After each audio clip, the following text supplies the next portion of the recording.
PPN jadi naik hari ini pas 11%.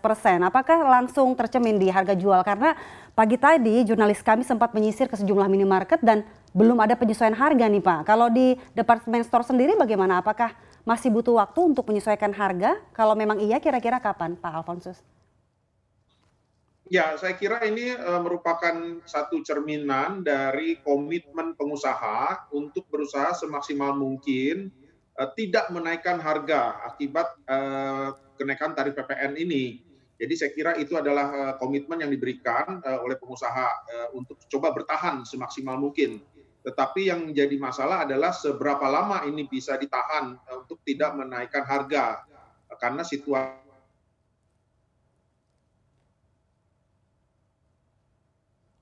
juga naik, BBM, gas, dan sebagainya ini naik. Jadi ini di tengah kondisi yang cukup berat, kami berusaha untuk tetap tidak menaikkan harga, mudah-mudahan bisa bertahan terus-menerus, tetapi kembali lagi jika kondisi begini terus, ya tentunya ini cukup memberatkan.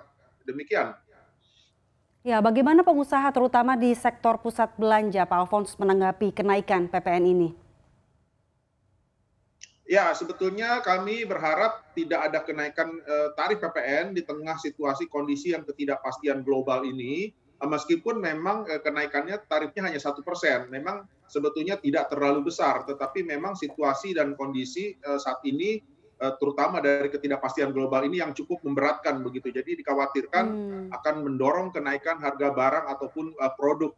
Seperti diketahui, pusat perbelanjaan itu terdiri dari 3 kelas. Kelas atas itu ada 5%, kemudian kelas menengah itu 35%, dan kelas bawah itu ada 60%.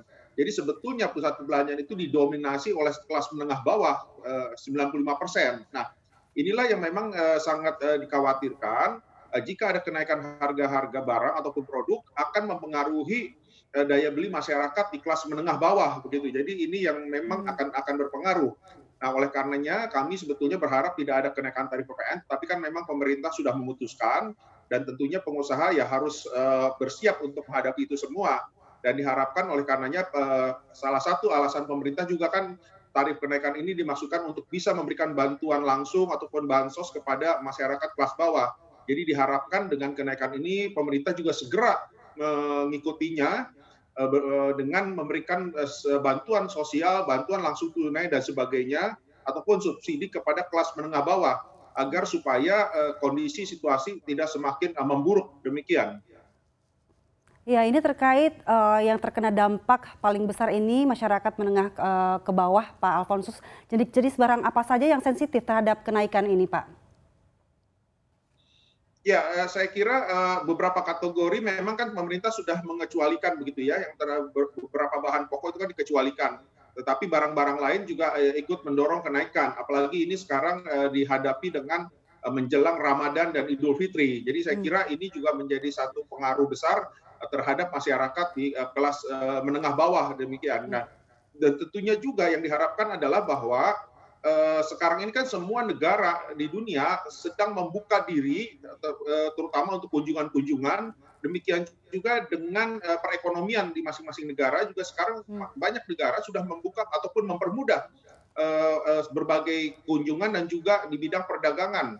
Dan tentunya ini akan mendorong kalangan menengah atas untuk kembali mulai bepergian ke luar negeri dan tentunya berbelanja begitu. Inilah juga yang situasi yang kurang mendukung terhadap kondisi di dalam negeri.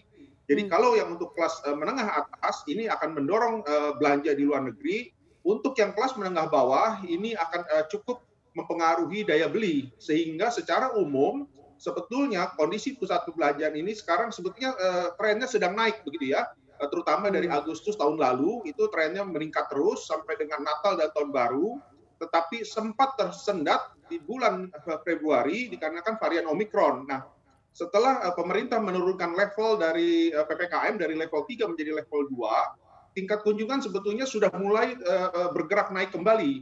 Nah, inilah yang diharapkan di bulan Ramadan juga bisa meningkat, khususnya di mempengaruhi tingkat kunjungan rata-rata di tahun 2022 karena Ramadan dan Idul Fitri itu menjadi salah satu puncak kunjungan di pusat perbelanjaan.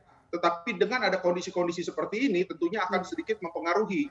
Jadi target-target akan sedikit terpengaruh sebetulnya kami mempunyai target tingkat kunjungan tahun ini adalah 80% ataupun bahkan bisa mencapai 90%. Tetapi dengan kondisi yang terjadi saat ini, kami merevisi tingkat kunjungan menjadi hanya sekitar 70% saja.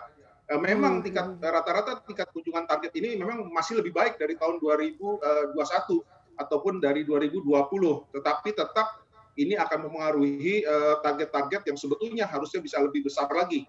Jadi semua segmen saya kira akan sedikit terpengaruh sehingga akan sedikit memperlambat pemulihan ekonomi khususnya di pusat perbelanjaan di tahun 2022 ini.